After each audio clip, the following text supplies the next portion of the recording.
Ever wonder what is the most hype case for your Google 10 Pro XL? Well, look no further because it's the dbrand Ghost Case 2.0, and I'm going to review it and I'm also going to share with you my thoughts. First, the dbrand case comes in a very nice box, so when you open it, it's coming with those dbrand logos. And even though you're not supposed to have any brands on the case, well, you can tell by the Magsafe that it is branded. And it's going to be 1.8 millimeters thick, and it's going to be quite flexible because you have the polycarbonate back and the TPU bumpers. And those TPU bumpers is really why it does not discolor or get yellow, because usually the TPU is the first things to yellow. So you can see what they did here, and the polycarbonate is coming with a coating that prevents it from yellowing.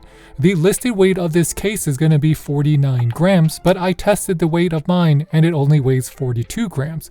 It also comes with 12-foot drop protection as you see me carry it and pick it up over a waterfall, and it has anti-scratch solution, so it will not scratch. But let me just make it clear that I paid for my case. It's listed at $59.95. I was going to get it on sale for $49.95, but I had a coupon from all the cases I ordered that made it $42.46 plus tax. That means I paid $50.41 for my case. So I'm not completely sure what chemical solution they put on the back, but in terms of a grip test, I give this a solid 9 out of 10. It is a very grippy. It literally sticks to your hand if your hand is just on the polycarbonate. I'm not saying that the sides are going to be as grippy because the TPU is a little bit smooth, but because it has those ridges, it also will feel good in the hands to squeeze. And out of all the cases I've tested, this is the only case I feel comfortable just resting it on my hands and putting it over this waterfall. The back of the case is going to be crystal clear, but let me explain to you what I personally think is about that not yellowing or anti-yellowing guarantee. Because these sides are TPU as you see here, and they're going to be in that darker shade, it's not going to yellow. And because the back polycarbonate is 1.8 millimeters thick, it's less likely to yellow over time than a case that's thinner. It doesn't mean it's not going to yellow completely, it's just going to take it longer to yellow. And I need to give this at least 3 to 6 months in sunlight to know that it's going to yellow or not. But it's nice to know that I have some type of guarantee that if it yellows, I'm going to have to get the same case. The guarantee is a lot of marketing because Ghost knows that by charging more money for the case, that a lot of people won't replace their case even if it yellows because they're just going to be switching their phone first. If we're just taking a look at the borders and the bumpers are going to protrude more than the borders. And if you're looking at the buttons, because they're alternating, it is easy to figure out which one is going to be the power button and which is going to be the up and down button, even if the case is just in your pocket. What I found very strange is just how small the USB-C cable charging cutout is.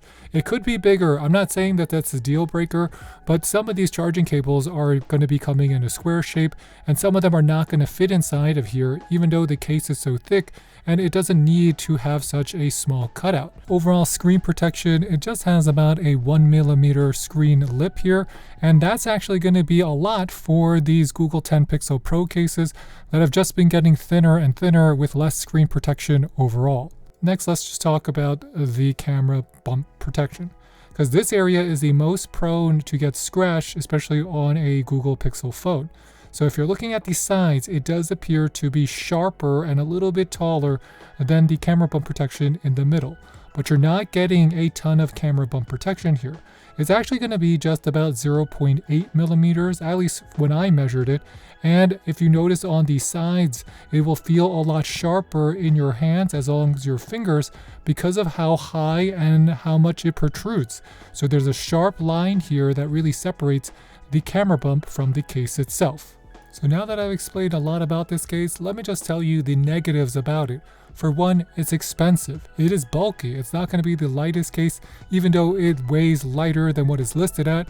The corners are going to get dirty fast because when I drop my case, it actually gets dirty and picks up a lot of debris, especially around those TPU borders. The TPU borders, the color looks flat. It doesn't look expensive. And in terms of the overall camera drop protection as well as the bumper protection, it's going to be mid. It's not best in class. It can survive a 7 feet, 8 feet, 9 foot fall, but it's not going to be one that I'm going to recommend dropping repeatedly because a lot of your $10, $20 cases are going to have the same amount of camera protection, especially if they have an air cushion. The amount of raised lip on that screen is also only going to be about 1 millimeter. So do I recommend dropping it over and over as you see me here?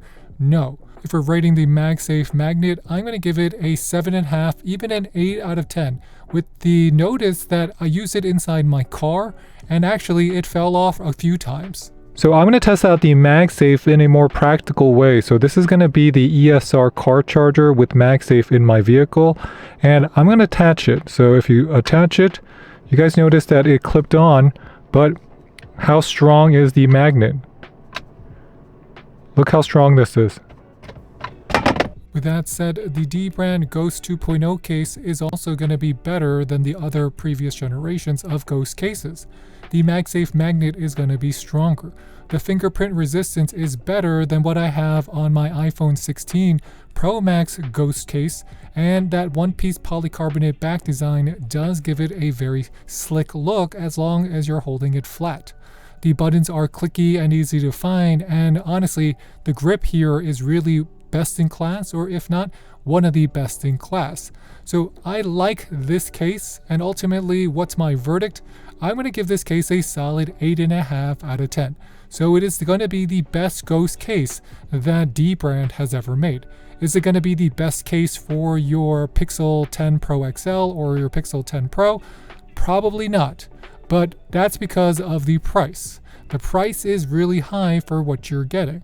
But if you plan on having this case for a long time and you think it's gonna yellow, then you're gonna be able to score a new one because they have that anti-yellowing guarantee. So it's a real trade-off here. Do I like it? Yes, I like it. Do I recommend it? Kind of. But at the same time, I think we have better options out there that won't be as expensive.